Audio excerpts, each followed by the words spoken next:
میرے چینل کنزا جی ٹپ میں آپ سب کو خوش آمدید۔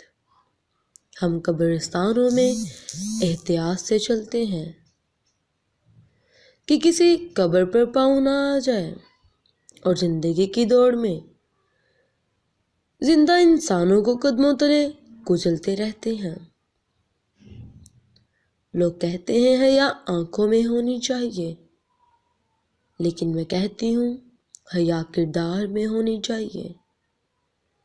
آنکھیں کبھی بھٹک بھی جائیں تو مضبوط کردار آنکھوں پر قابو پا لیتا ہے۔ کسی کو اپنے جذبوں کا رازدار بنانے سے پہلے سوچ لیں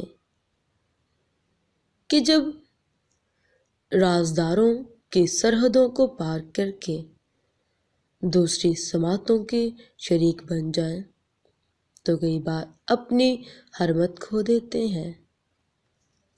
جب عورت کسی مرد سے تھک جاتی ہے تو وہ دو اشارے کرتی ہے۔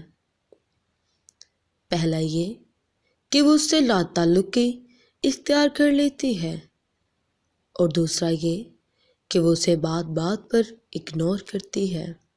اللہ حافظ۔